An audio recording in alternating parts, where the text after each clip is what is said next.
काल एक खुशखबर मुंबईकरातील आणि राज्यातल्या नागरिकांना आपल्या माध्यमातून देण्याचं सौभाग्य मला मिळालं। माननीय मुख्यमंत्री देवेंद्रजी, उपमुख्यमंत्री एकनाथ शिंदे साहेब, अजितदादा पवार साहेब यांचं तर मनापासून अभिनंदन आणि धन्यवाद करतो। मुंबई, ठाणे, पुणे, नाशिक, नागपूर, संभाजीनगर या ज्या सगळ्या नागरी वस्ती विभागामध्ये, महानगरपालिका, नगरपालिका या विभागांमध्ये त्या वेळेला ज्या इमारती मंजुरी घेऊन बांधल्या आणि त्यावेळेला विकासकाने केलेल्या अडचणी किंवा कायद्यातल्या असलेल्या त्रुटी किंवा न्यायिक व्यवस्थेत असलेल्या प्रकरणांमुळे बऱ्याच इमारतीत लोक राहायला गेली, पण इमारतीला अंतिम भोगवटापत्र, ज्याला ऑक्युपेशन सर्टिफिकेट म्हणतो, हे मिळालंच नाही। मुंबईतच हा आकडा 25,000 इमारतींच्या वर आहे। लाखो मुंबईकर स्वतःच्या कष्टाच्या, घामाच्या कष्टाने पैसा खर्च करून घरं घेतली, सोसायट्या झाल्या, प्रस्तावित आहेत, जे काही प्रकार असेल, पण आपल्या घराच्या इमारतीला भोगवटा प्रमाणपत्र मिळालं नाही आणि त्याच्यामुळे विविध प्रकरण आपण बघितलं की तक्रारदार येतात, आपापसातली भांडणं होतात, काही पिळवणूक करणाऱ्या यंत्रणा त्यांना त्रास देतात आणि आपल्या राहत्या घरातच जणू काही बिगर निवासी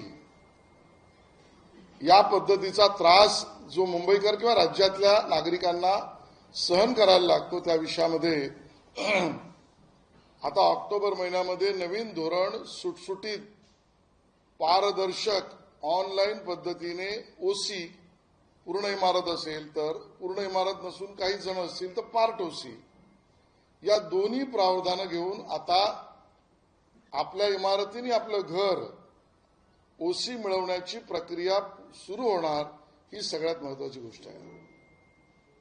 विविध प्रकरणं आहेत, काही ठिकाणी सेटबॅकमुळे ओसी अडकली आहे, काही ठिकाणी न्यायिक प्रक्रियेमुळे ओसी अडकली आहे, काही ठिकाणी अतिरिक्त क्षेत्रफळ बांधकामामुळे ओसी अडकली आहे, काही अतिरिक्त क्षेत्रफळ बांधकामाला मंजुरी अधीन आहे म्हणून अडकलेली आहे, काही इमारतीमध्ये सरकारी बंधनकारक ज्या गाळे द्यायचे आहेत ते गाळे दिले नाहीत किंवा अजून प्रस्तावित विकासकाने केले नाहीत म्हणूनच्या अडचणी आहेत, काही ठिकाणी टेरेस, काही ठिकाणी लिफ्ट रूम, काही ठिकाणी चौकीदार, काही ठिकाणी या पद्धतीच्या पार्किंग स्पेस, या विविध विषयातना या ओसी ज्या अडकल्या, तो ओसी मिळणं त्यांचा अधिकार आहे आणि म्हणून 25,000च्या वर मुंबईतल्या आणि राज्यभरातल्या हजारो बांधकाम मंजुरी घेऊन केलेल्या इमारतीतील नागरिकांना दिलासा मिळणार आहे। आणि म्हणून यात जे पहिल्या 6 महिन्यात धोरण घोषित झाल्यानंतर अर्ज करतील त्यांना तर अगोदर असेल ती प्रस्तावित सुद्धा पेनाल्टी लावणार नाही। या पद्धतीचं सकारात्मक धोरण या सरकारने, महायुतीने, भारतीय जनता पक्षाने घेतलंय। दुसरी एक महत्वाची गोष्ट म्हणजे मुंबईत उपनगरामध्ये 29 कोळीवाड्या आहेत। आमचे कोळी, आगरी बांधव, ईस्ट इंडियन हे सगळे या कोळीवाड्यामध्ये राहतात आणि त्यांच्या अधिकाराच्या संरक्षणाचं पहिलं काम असतं ते म्हणजे कोळीवाड्याचं सीमांकन करणं। वर्षानुवर्ष हे महापालिका करू नाही शकली। महसूल खात्याचं काम सुद्धा पूर्ण केल्यानंतर महापालिकेच्या विकास आराखड्यामध्ये ते सीमांकन प्रतिबिंबित होत नव्हतं आणि म्हणून 29 पैकी 23 कोळीवाड्यांचं सीमांकन महसूल खात्याने प्रयत्न करून पूर्ण केलं। त्यातल्या 5 कोळीवाड्यांमध्ये तक्रारी, सूचना, हरकती आल्या, त्यांचं पुनर्सीमांकनाचं काम चालू आहे। पण मागणी नागरिकांची होती की सीमांकन झाल्यानंतर विकास आराखड्यामध्ये, डेव्हलपमेंट प्लॅनमध्ये ते सीमांकन प्रतिबिंबित होत नाही। त्यामुळे आम्ही निर्णय केलाय की 60 दिवसामध्ये सीमांकन पूर्ण झाल्यावर आमच्या कोळी बांधवांची आणि कोळीवाड्यात राहणाऱ्या मुंबईकरांच्या अधिकाराच्या संरक्षणासाठी डीपी मध्ये सीमांकन 60 दिवसात करणं बंधनकारक असेल। आणि त्यामुळे कोळीवाड्याच्या सीमा आणि कोळीवाड्यात राहणारे नागरिक यांच्या संरक्षणाची भूमिका आपण घेतली. माननीय पियुष गोयलजी, गोपाळ शेट्टीजी, संजय उपाध्यायजी, मनीषाताई चौधरी ह्या सर्वच आमच्या आमदारांनी आणि आमचे मुंबई अध्यक्ष अमित साटम यांनी सगळ्यांनी याचा पाठपुरावा केला आणि आज त्या ठिकाणी हे गती मिळालेली आहे. अजून एक खुशखबर मुंबईतल्या नागरिकांना द्यावी लागेल की सरकार नागरिकांच्या समस्या असतील तर त्या दूर करण्यालाच प्राथमिकता देते. आणि काल महसूल मंत्री चंद्रशेखर बावनकुळे यांनी आमची वर्षानुवर्षाची जी मागणी होती, विशेषतः मुंबईतील उपनगरवासियांची, की ज्यामध्ये उपनगरातल्या बांधलेल्या इमारती असतील, घरं असतील, याला बांधकामाच्या परवानगी घेऊन बांधकाम केल्यानंतर सुद्धा ॲग्रिकल्चरचं तेव्हा नॉन ॲग्रिकल्चर केल्यानंतर सुद्धा NA tax, non agriculture tax हा सातत्यपूर्ण दरवर्षी येतो. हा अन्याय आहे. मुंबई शहरात जर एनए टॅक्स नाही तर उपनगरात ज्यांनी एनए करून घेतल्यात, इमारती बांधल्यात, घरं बांधलेत, त्यांना एनए टॅक्स परंपरागत दरवर्षी लागणं हा भुर्दंड आहे, हा सोस आहे. आणि काल महसूल मंत्र्यांनी शासन निर्णय काढण्याचे निर्देश दिले आणि मुंबई उपनगरात आता एनए टॅक्स लागणार नाही. करोडोचं बर्डन, लाखो मुंबईकरांच्या डोक्यावरचं उपनगरातलं एनए टॅक्सचं सरसकट काढलं. ही महायुतीची भारतीय जनता पक्षाची उपनगरवासियांना, मुंबईवासियांना भेट आहे. मला जे मुद्दे बोलायचे होते ते मी बोललोय.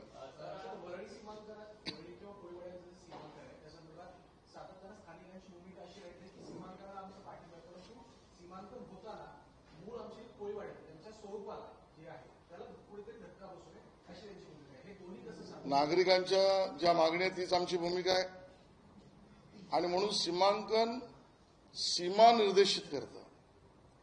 सीमेच्या आत असलेल्या निवासी माणसाच्या बांधकामावर भाष्यच करत नाही. आणि त्यामुळे सीमांकन हा आपल्या निवासी असलेल्या घराच्या किंवा अनिवासी असलेल्या कामाच्या संरक्षणाचा प्रथम अधिकार आहे आणि तो प्रथम अधिकार सरकार आता देते. राहता राहिला कोळीवाड्यातल्या नागरिकांचं जे म्हणणं आहे की आमचं जे, ज्याला आपण इंग्लिशमध्ये गेटिंग कम्युनिटी म्हणतो, की आमचं एकत्रित जीवनमान जे आहे याची सुरक्षा व्हावी, ती 100% व्हावी, हीच आमची भूमिका आहे आणि म्हणून त्याच बाजूचे निर्णय आम्ही करू.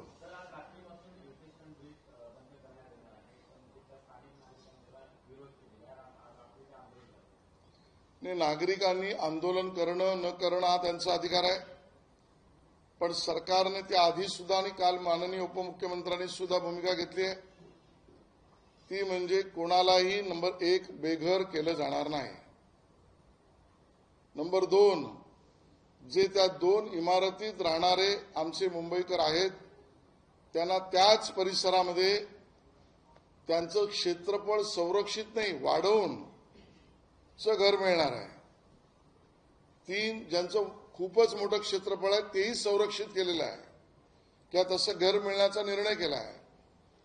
आणि नंबर 4, MMRDAच्या माध्यमातून त्या 2 इमारती आणि अन्य इमारती ज्या जीर्ण किंवा धोकादायक किंवा जुन्या आहेत त्या सगळ्यांचं एकत्रित पुनर्विकास हा सुद्धा प्रस्ताव MMRDAने सुरू केलेला आहे. त्यामुळे नागरिकांच्या कुठल्याही अधिकाराला गदा अडचण न लावता किंबहुना ते संरक्षित करूनच हे विकासाचं काम होतंय. आणि जे विकासाचं काम प्रस्तावित आहे तो पूल सुद्धा मुंबईकरांच्या दळणवळणाचा महत्वाचा भाग आहे. त्याची कनेक्टिव्हिटी, त्याची जोडणी ही सुद्धा मुंबईकरांच्या हिताची आहे. त्यामुळे नागरिकांच्या घराचं संरक्षण आणि विकासाची भूमिका दोन्ही घेऊन सरकार काम करेल.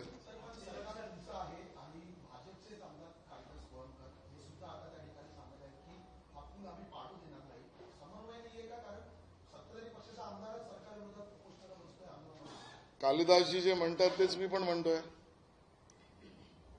गुळ पाडायला विरोध, आमच्या घरांचा काय हा मुद्दा आहे. आणि तीच कालिदासजींची भूमिका आहे, तीच नागरिकांची भूमिका आहे, तीच सरकारची भूमिका आहे. आणि त्यामुळे राहणाऱ्या इमारतीतील लोकांना परमनंट त्यांचं घर नावावर मिळेल ही भूमिका झाली का विकासाला कोणाचा विरोध नाही. केंद्रीय मंत्री नितीन गडकरींचे एक स्टेटमेंट पुन्हा ते चर्चेत आले ते असं म्हणतात की विद्युताच्या संदर्भात जे सातत्यानं माहिती देतात तो नवीन प्रकल्प आणतात त्यावरून आता माझ्या विरोधात सोशल मीडियावर पैसे घेऊन पेड हे केले जाते कुठेतरी राजकीय षडयंत्राचा हा भाग. नितीनजी गडकरी यांचं सार्वजनिक आणि राजकीय आयुष्य परिवारासहित हे पराकोटीचं निष्कलंक आहे. आणि त्यामुळे त्यांचा परिवार आणि नितीन गडकरीजी यांची आजपर्यंत राजकीय जीवनातली वाटचाल ही पूर्ण निष्कलंक पद्धतीने राहिली आहे, यापुढेही राहणार आहे. ज्यांचे हित ज्याला आपण म्हणू व्यावसायिक हित हे त्या ठिकाणी दुखावले जातात अशी मंडळी एखाद्या समाजहितासाठी घेतलेल्या निर्णयाच्या विरोधासाठी विरोध करण्याचा प्रकार करतात हे आजपर्यंत आपण पाहिलं आहे. आणि त्यामुळे नितीनजी जर हे म्हणाले असतील तर त्यात तथ्य आहे. आणि मला तर वाटतंय शहरी नक्षलवादी कुठल्याही हद्दीपर्यंत जाऊ शकतात, त्यांचा यामध्ये काही हात आहे का हा मला दाट संशय आहे. एकेकाने विचारा.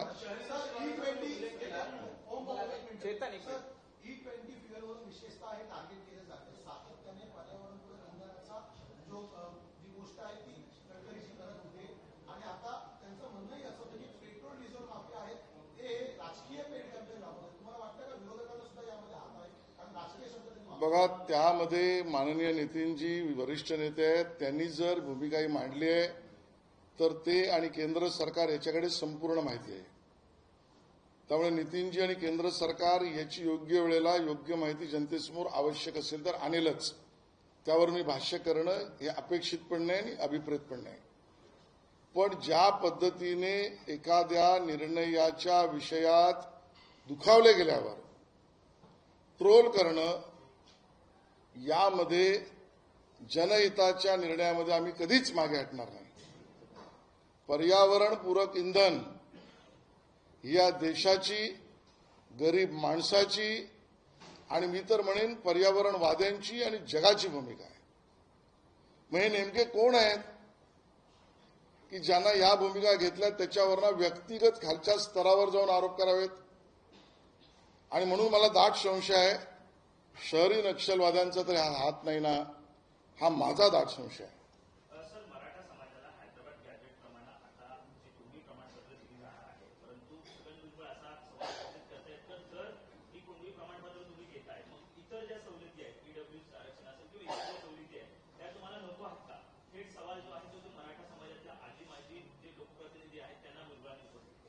कायदा स्पष्ट आहे.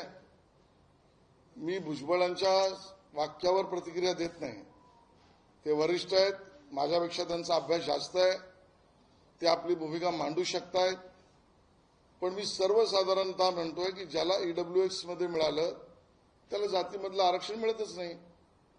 ज्याने जातीमधलं घेतलं किंवा त्याच्या अधिकाराचं संविधानाचं घेतलं त्याला ईडब्ल्यूएस मध्ये त्याचा अधिकार तेवढा राहत नाही. त्यामुळे याबद्दल मी वेगळं भाष्य काय करायचं. राज्य सरकारने काल एक महत्वपूर्ण निर्णय घेतला आहे. कोल्हापूरमध्ये जो शाही दसरा सोहळा होतो त्याला राज्याच्या प्रमुख महोत्सवाचा दर्जा दिलेला आहे. अतिशय योग्य निर्णय केलेला आहे. आणि पर्यटन विभागाची भूमिका ही राज्य सरकारची अधिकृत भूमिका असल्यामुळे त्याचा आनंदच समाजामध्ये व्यक्त केला जाईल. सर, तुम्ही मुंबईतल्या ओसी संदर्भामध्ये सांगितलं, मात्र त्याचबरोबर बाजूचे जे शहर आहे म्हणजे मीरा भाईंदर असेल, वसई विरार असेल, अनधिकृतपणे ज्या काही इमारती झालेल्या आहेत या अगोदर देखील माजी आयुक्त ईडीच्या मध्ये अटक आहे. अशा इमारतींसाठी काय निर्णय घेण्यात येईल? मी सुरुवातीलाच म्हटलं, मी 25,000 इमारती मुंबईतल्या आहेत, पण ठाणे, पुणे, मीरा भाईंदर, नागपूर, संभाजीनगर अशी सगळी नावं घेतली. हे जे धोरण होईल ते राज्यासाठी होईल. मुद्दा ओसीच्या निर्णयाच्या बाबतीमध्ये ज्या इमारतींना अधिकृत परवानगी मिळाली पण अंतिम भोगवटा प्रमाणपत्र मिळाला नाही त्याबद्दलचं आहे. राज्यातल्या अन्य अनधिकृत बांधकामाबद्दल मी भाष्य करण्याला आज अभिप्रेत नाही.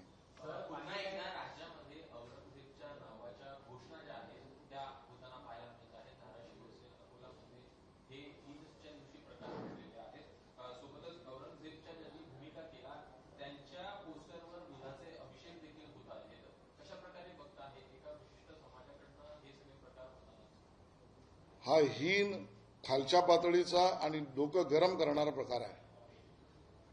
याचा केवळ निषेधच नाही, याचा आम्ही विरोधही करू. आणि ही जी मनोवृत्ती आहे, या मनोवृत्तीचा पुरस्कार करणाऱ्यांना सुद्धा आता आमचं आव्हान आहे की आता गळे बाहेर काढा आणि विशेषतः उभाटा सेना आणि संजय राऊत आता मौन बाळगून काय आहेत. ज्या काँग्रेसबरोबर तुम्ही बसलात ती काँग्रेस कर्नाटकामध्ये छत्रपती शिवाजी महाराजांच्या नावाच्या स्टेशनला विरोध करते, महाराजांच्या नावाला विरोध करते. त्या काँग्रेसबरोबर उभाटा आणि त्यांचे सहकारी मांडीला मांडी लावून बसलेत आणि इथे औरंगजेबाच्या उदात्तीकरण करणाऱ्या लोकांच्या विरोधात बोलायला तयार नाही आहेत. आणि त्यामुळे बेगडे हिंदुत्ववादी आणि बेगडे राष्ट्रवादी हे लोक आहेत. महाराष्ट्रामध्ये जातीय आता तेढ निर्माण होऊ शकतो आणि मुख्यमंत्र्यांनी विरोधी पक्षासोबत 2 दिवस नाशिकचा दौरा करावा. नाशिकमध्ये सुद्धा कायदा सुव्यवस्थेची प्रश्न करतंय कोण? जातीय तेढ निर्माण करतंय कोण? संजय राऊत यांनी एक नंबर जे नेहमी त्या घरी जातात त्या मलबारीलच्या जवळच्या एका घराचा करावा, ब्रिज कॅन्डी जवळच्या घरी एक फोन करावा आणि मग जातीय दंगल किंवा जातीय तेढ किंवा जातीय वितुष्ट या विषयात आपली भूमिका काय स्पष्ट करावी. भारतीय जनता पक्षाची भूमिका खूप स्पष्ट आहे. सबका साथ सबका विकास, महाराष्ट्रामध्ये महाराष्ट्र धर्म आणि सगळ्यांना विकासाची भूमिका ही भाजपची भूमिका आहे. मुंबई महानगरपालिका निवडणुकीसाठी भाजपचा विशेष रणनीती आखली. काल देखील वर्षावर बैठक झाली आहे. भाजप गोंधळाची भूमिका दाखवायची चर्चा सुरू आहे. ना या चेंडू खाण्याच्या खबरी आहेत. भारतीय जनता पक्षाची कालची बैठक काही महानगरपालिका निवडणुकीसाठी नव्हती, ती राज्यातल्या अन्य विविध विषयांसाठी होती. मुंबई महानगरपालिकेसाठी आम्ही महायुतीतच लढू, महायुतीत जिंकूही आणि महापौर आमचा बसूही. मुंबई महापालिकेच्या अनुषंगाने 2 भाऊ जे आहेत ते एकत्र येत आहेत. एकीकडे ठाकरे गटाकडून सांगितलं जाते राज ठाकरे यांच्या मेळाव्यात आमच्याकडून असं सांगितलं जाते की आम्ही त्यांच्या मेळाव्यात जाणार नाही, त्यांच्या मेळाव्यात त्यांचा आहे. कुठेतरी समन्वयाचा अभाव दिसतोय का? भेटी होते फक्त समन्वय. बघा, यावर मला भाष्य करायचं नाही, मी वाटच बघतोय. ज्या दिवशी निर्णय करतील त्या दिवशी मी सुसाट निघेन, पण आज मी याच्यावर भाष्य करत नाही. मी एवढंच म्हणेन, हा त्यांच्या अंतर्गत त्यांच्या पारिवारिक आणि आमच्या मालवणी भाषेत भावकीचा प्रश्न आहे. आणि मग मालवणीत आमची एक म्हण आहे, भावकीचो झोको आणि दररोज नवो तमाशो. म्हणजे भावकीचा नेहमी झोका नवीन तमाशात येतो, ही मालवणी म्हण आहे. मी काय त्यांच्याबद्दल म्हणत नाही. आणि त्यामुळे भावकीचो झोका दररोज नवो तमाशो ही परिस्थिती आहे. वाट बघू. उपराष्ट्रपती पदाची शपथ जी आहे ती झाली. एनडीएचे सगळे घटक पक्षाचे प्रमुख नेते जे आहेत ते दिल्लीमध्ये गेले, पण अजितदादा जे आहेत ते पुन्हा एकदा तिकडे गैरहजर पाहायला मिळत आहेत. आणि चर्चा राजकीय आता सुरू झाली आहे की अजितदादा एवढ्या मोठ्या कार्यक्रमाला एनडीएच्या गेले. दादांचं धन्यवाद देतो मी की त्यांनी आमच्या अपेक्षेपेक्षा जास्त मतं मिळवून दिली आहेत उपराष्ट्रपती पदाला. त्यामुळे दादांचं समर्थन ते इतकं मजबूत आहे की आपली तर दिलीच दादांनी, अन्य पण आम्हाला मिळवून दिलीत उपराष्ट्रपती पदासाठी, ते मी जाहीर सांगणार नाही. मागणी केली कारण आपण पहिले इंडिया आघाडीची मतं फुटल्याचा आता आरोप होता. सामनामध्ये मागणी केली जाते की राष्ट्रपती आणि उपराष्ट्रपतीच्या निवडणुकीमध्ये मतांचा घोडेबाजार बाहेर तो रोखण्यासाठी कायदा काढण्याची गरज आहे. नाही, मला वाटतं प्रत्येक पराभूत झालेल्या निवडणुकीनंतर नवीन जावई शोध लावणं हे सामना आणि त्यांच्या संपादकांचं काम आहे. इलेक्ट्रॉनिक वोटिंग केलं तर त्याच्यावर मशीनवर ऑब्जेक्शन, जिंकून आलं तर मतचोरीवर ऑब्जेक्शन, मग निवडणुकी आयोगाने निर्णय केला तर बॅलेट पेपरची मागणी. आता बॅलेट पेपरवर पण पराभव झाला तर आता कायद्याची मागणी. आणि त्यामुळे पळता भुई थोडी ही अवस्था झालेली आहे या विरोधकांची. आपला पराभव हे पचवू शकत नाहीत, एवढंच मी म्हणेन. माजी राष्ट्रपती फुटेल असा वारंवार प्रश्न उपस्थित केला जातो, मात्र आज शिवसेनेच्या 16व्या राष्ट्रपती पाहायला मिळाले. मग काय मग काय पाहायला मिळाले ना. ठीक आहे.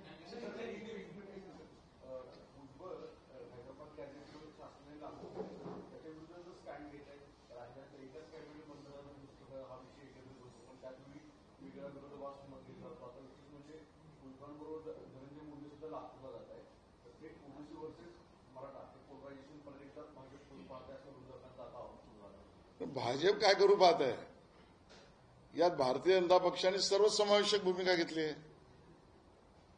मराठा समाजाची जी कायदेशीर, आवश्यक आणि योग्य भूमिका आहे त्याचा निर्णय घेतला. कुठल्याही कायद्याचं भंग केलं नाही, कुठल्या प्रक्रियेला बाजूला सारलेलं नाही. मराठा समाजामध्ये आनंदाची भूमिका आहे. ओबीसीमध्ये त्यांच्या आरक्षणातल्या अधिकारांमधल्या संख्येला धक्का लागू नये याची शाश्वती मुख्यमंत्री देत आहेत. तसा निर्णय सुद्धा जी आरमध्ये स्पष्ट आहे. संभ्रम पसरवणारी लोक या पद्धतीचा संभ्रम पसरवू पाहत आहेत. भुजबळ साहेब जे म्हणतायत ते स्वागतार्ह आहे, त्यांचे प्रश्न स्वागतार्ह आहेत. स्पष्टता आणण्याची भूमिका आणि त्याची चर्चा मुख्यमंत्री चंद्रशेखर बावनकुळे जी आम्ही करतो.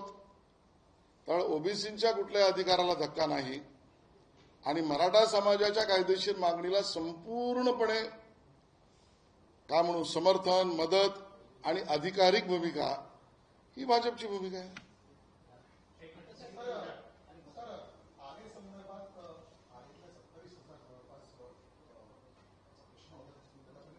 सत्तावीस संजय गांधी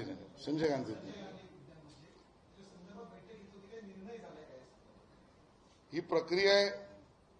मुंबईकर, मुंबईवासी आणि झोपडपट्टीत अधिकृत राहणाऱ्या माणसाच्या अधिकाराचं संरक्षण ही भाजपची भूमिका आहे. आणि म्हणून संजय गांधी उद्यान याच्या आज असलेल्या घोषित वनजागेत असलेल्या अधिकृत झोपड्या यांची संख्या जवळजवळ 27,000च्या वर आहे झोपड्यांची. त्यामध्ये नागरिकांचं म्हणणं आहे की वन घोषित करण्याआधी जागा खाजगी सुद्धा होती. वन घोषित करण्याआधी सुद्धा आमची घरं निवासी आणि अनिवासी होती.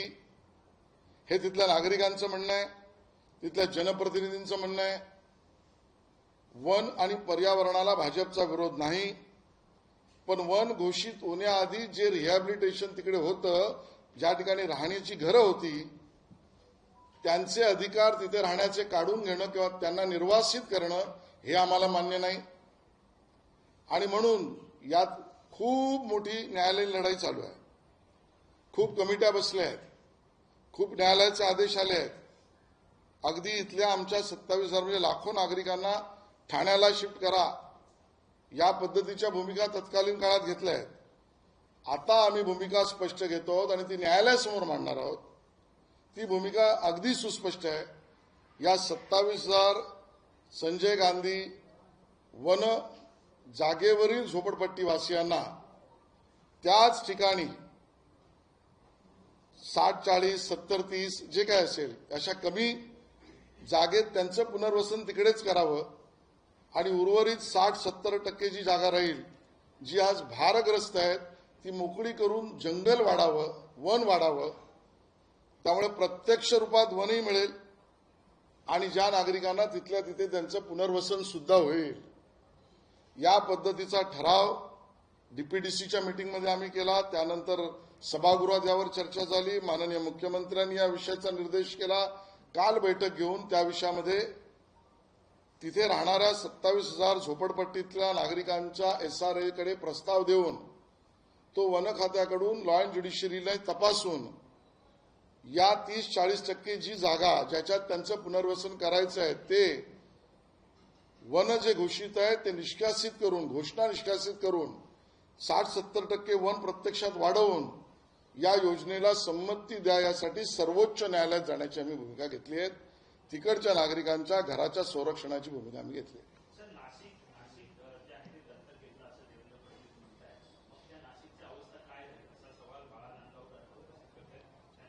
त्यांनी जेव्हा नाशिकला काम केलं त्याचं काय झालंय सांगा ना. दुसऱ्याच्या घरात डोकावून बघण्यापेक्षा नांदगावकरांनी तुम्ही नाशिकमध्ये दिवे काय लावले हे पहिलं सांगावं.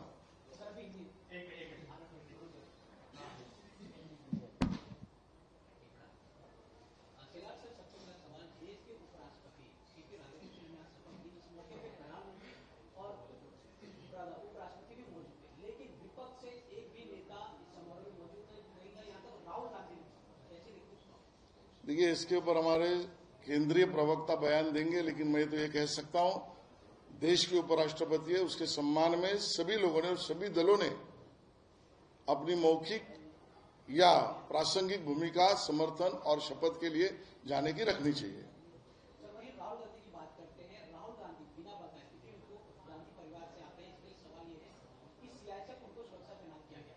सीआईएसएफ के आईजी के द्वारा लेटर दिया गया है कांग्रेस के अध्यक्ष मल्लिकार्जुन खड़गे और राहुल गांधी को. ये कहा गया कि राहुल गांधी बिना बताए विदेश चले जाते हैं. कहीं ना कहीं सुरक्षा में इसका सवाल कैसे देखते हैं? देखिए, हमने भी इस न्यूज को पढ़ा है और इसके बारे में पूरी जानकारी अभी मीडिया और सोशल मीडिया पे है. इसके ऊपर और कोई बयान करना है तो हमारे केंद्रीय नेता करेंगे. सर, सामना में जिस प्रकार से उपराष्ट्रपति चुनाव में देखा, सीपी राधाकृष्णन उपराष्ट्रपति, उसके बाद अब हॉर्स ट्रेडिंग का आरोप लगाया जा रहा है. कहा जा रहा है कि जब उपराष्ट्रपति या राष्ट्रपति हॉर्स ट्रेडिंग को लेकर नया कानून है, कैसे देखते हैं इसका? विपक्ष की और विशेष रूप से उबाटा, संजय राउत और सामना, इनकी भूमिका ये दोगली भूमिका है. यह हारे हुए मनस्थिति में वहां से बाहर ही निकल नहीं पा रहा है. पहले तो फिर इलेक्ट्रॉनिक मशीन पे ऑब्जेक्शन लेंगे, फिर रिजल्ट आने के बाद रिजल्ट पर ऑब्जेक्शन लेंगे, फिर न्यायालय में हारने के बाद बैलेट पेपर की मांग करेंगे, अब बैलेट पेपर में चुनाव हारने के बाद और आरोप करेंगे. ये उनकी वैफल्यग्रस्त और हारी हुई मनस्थिति का प्रदर्शन करता है. कर्नाटक में कांग्रेस की सरकार है, वहां पे मेट्रो जो शिवाजी महाराज के नाम पे मेट्रो स्टेशन है, उसको बदलने के लिए प्रस्ताव रखा. छत्रपति शिवाजी महाराज की कांग्रेस कल भी विरोध में थी और आज भी विरोध में भूमिका ले रही है और इसके लिए इसकी हम निंदा करते हैं और हम ये प्रार्थना भी करेंगे, नहीं तो आंदोलन भी करेंगे. कर्नाटक में भी करेंगे, महाराष्ट्र में भी करेंगे कि छत्रपति शिवाजी महाराज के नाम का प्रस्तावित स्टेशन खारिज करना, ये महाराज और महाराज प्रेमी और महाराष्ट्र विरोधी भूमिका उन्होंने ली है और उसका हम निंदा करते हैं. लेकिन कांग्रेस की सरकार है और महाविकास आघाड़ी में शिवसेना, लेकिन शिवसेना यूपीडी की तरफ से किसी भी नेता ने इसमें जवाब नहीं दिया.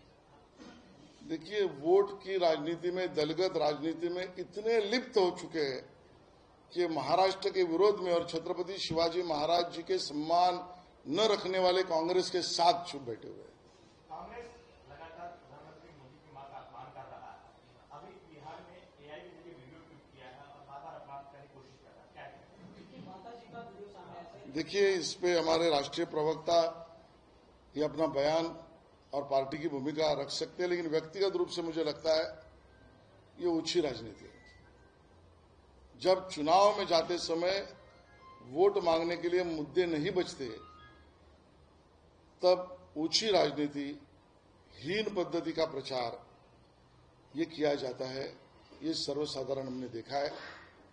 पहले तो कांग्रेस के लोगों ने, राहुल गांधी जी इस मंच पर थे, उस मंच से माननीय प्रधानमंत्री जी के माता जी के बारे में अपशब्द के उपयोग करना, और आज उन्होंने हद कर दी कि उनकी माता जी को चुनावी राजनीति में इस प्रकार से प्रचार के तंत्र में उपयोगित करना, मुझे लगता है इसकी घोर निंदा है और इस प्रकार की ऊंची राजनीति का खामियाना कांग्रेस को बिहार में भुगतना पड़ेगा.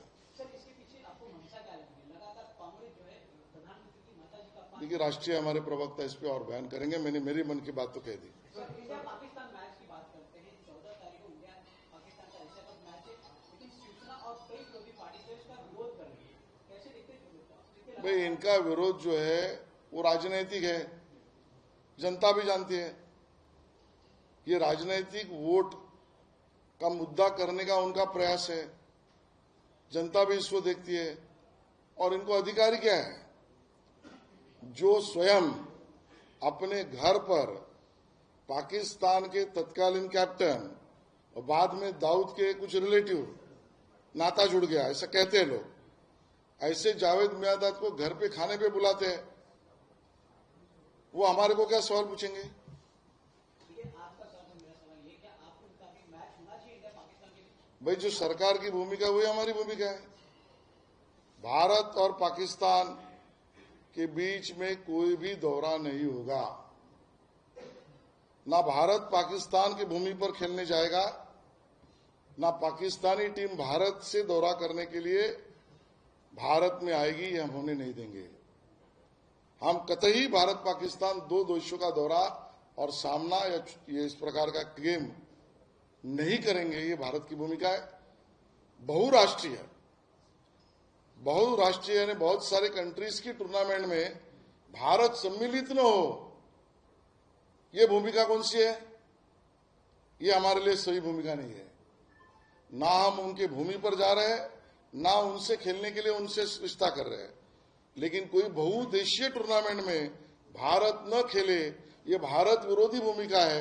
ये उबाटा सिन्हा और संजय राउत ने ली है। सर, संजय राउत जिस प्रकार से नेपाल की स्थिति है, संजय राउत के देश में भी उसी प्रकार की स्थिति। कौन संजय राउत? उसको तो अपने गांव में कोई नहीं पूछता है। वो नेपाल की क्या बात कर रहे हैं? ना भांडुप में चुनाव जीत सकता है, ना अपने गांव में वोट पड़ते हैं। सर, एक शेवटचा प्रश्न होता. स्वातंत्र्यवीर सावरकरांचा अवमान प्रकरणी पुण्यामध्ये राहुल गांधींविरुद्ध खटला चालू आहे. मात्र सुरक्षेच्या कारणास्तव ते वारंवार त्या ठिकाणी येत नाही. आता मात्र सुरक्षा प्रोटोकॉल तोडून ते फिरत असल्याचं पत्र सीआरपीएफने दिलेलं आहे. आता सावरकरांच्या फॅमिलीचे जे वकील आहेत त्यांनी या संदर्भात पुणे न्यायालयात माहिती द्यायचं ठरवलं आहे की अशा प्रकारे सुरक्षेचं कारण देऊन जर ते इथे येत नसतील आणि बाहेर जर फिरत असतील तर निश्चितपणे त्यांच्यावर कारवाई करावी. मला याची पूर्ण माहिती नाहीये, पण म्हणजे सावरकरांच्या विषयातल्या न्यायालयीन लढाईतला विषय मला माहित नाहीये. ते काय दावा करतायत, काय अफिडेव्हिट करतायत किंवा त्यांचं म्हणणं मांडतात, तो त्यांचा अधिकार आहे. पण या विषयात केंद्रीय प्रवक्ते आमची भूमिका मांडतील, एवढंच मी आज या ठिकाणी म्हणेन.